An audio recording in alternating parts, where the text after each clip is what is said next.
What's up, everyone, and welcome back to Sigma Alpha Survival, the channel where we forge resilience and sharpen your instincts. Today, we're talking about a silent threat, a mental blind spot that could be more dangerous than any disaster. It's called normalcy bias, and it's the little voice in your head that whispers, everything will be fine, it'll all go back to normal, even when the world is turning upside down. Imagine this, a major power grid fails, the lights go out, not just on your street, but across the entire region. The water stops running, your phone is a useless brick. What's the first thing most people do? They wait. They sit in the dark, assuming the power will be back on in an hour or two. They joke about it, light a few candles, and wait for normalcy to return. But what if it doesn't? What if hours turn into days? While they're waiting, you could be acting. This denial, this belief that things will just magically reset, is normalcy bias.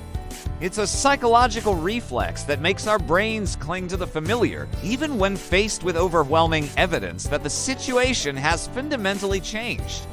History is filled with chilling examples, from the people who ignored evacuation warnings for Hurricane Katrina, believing it wouldn't be that bad, to those who stood and watched the tsunami waves roll in, unable to process the scale of the danger. Their minds were trapped in the normal world of the day before. In a crisis, this delay is deadly.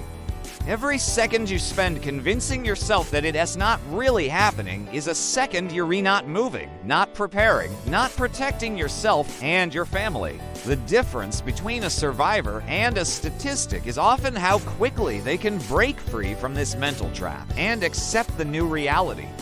So, how do we fight an instinct that's hardwired into our brains? The answer is simple, but it requires discipline. You have to train your mind. Just like you train your muscles in the gym, you need to train your brain for crisis. The first step is running mental drills. You don't need to be in a real disaster to prepare for one. As you go about your day, ask yourself, what if? What if the power went out right now? While I'm at the grocery store, what's my plan? What if there's a sudden emergency announcement and I need to evacuate my workplace?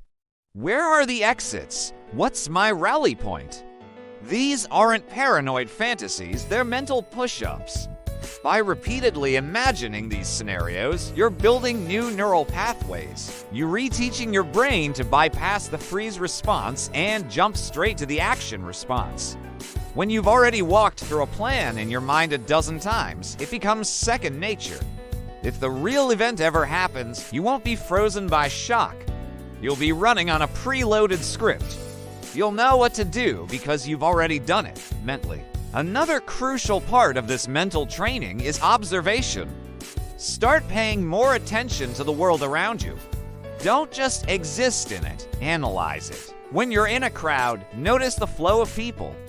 Where are the exits? What's the general mood? Is it calm, or is there an underlying tension? When you're watching the news, look for patterns. Don't just consume headlines, connect the dots.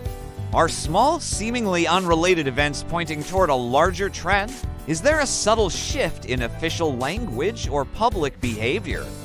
This is about developing situational awareness. Normalcy bias thrives in ignorance. The more aware you are of your environment and the subtle changes within it, the faster you'll be able to recognize when normal has officially left the building. You'll see the storm clouds gathering while others are still commenting on the lovely weather. By the way, if you're finding this information valuable for your own preparedness, do me a favor and hit that subscribe button for Sigma Alpha Survival. We're building a community of people who refuse to be victims of circumstance. Now, let's get back to the gear. Mental prep is key, but it has to be backed up by physical prep. This is where your go bag, or 72-hour kit, comes in. Having this bag ready is a physical rejection of normalcy bias. It is your tangible statement that you accept the possibility of disruption. So many people think, I'll pack a bag when I need to. That's the bias talking. By the time you need to, it's already too late.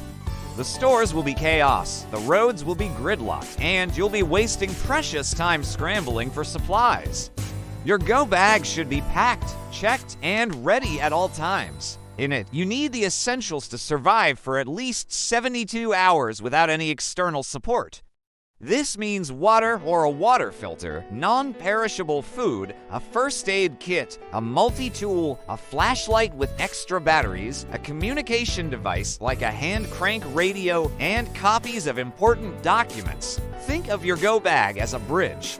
It's the bridge that gets you from the moment the crisis hits to a point of relative safety. It buys you time. While others are frozen, trying to figure out what to do, you can grab your bag and be on the move.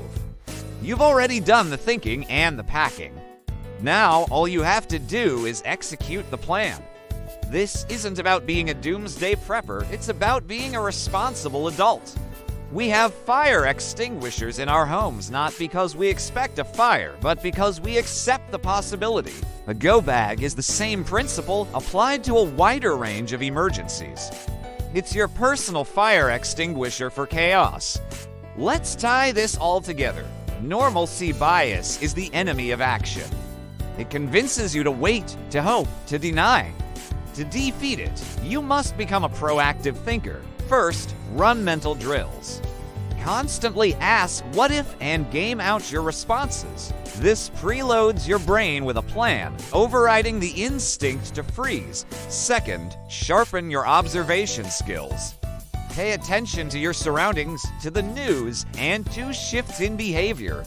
Awareness is your early warning system. And third, prepare physically. Have a 72-hour go bag packed and ready to go.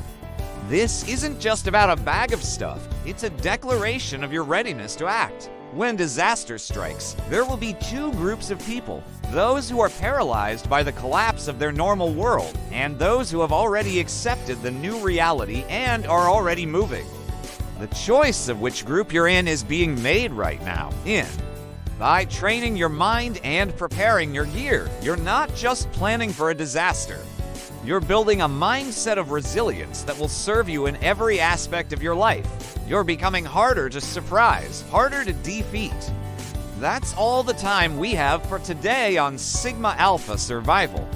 I hope this gives you a new perspective on mental preparedness. Don't let normalcy bias be the thing that catches you off guard. Train your mind, stay observant, and be ready. If you got something out of this, please like, share, and hit that subscribe button so you don't miss our next video. Stay safe, stay sharp, and always be prepared. See you next time.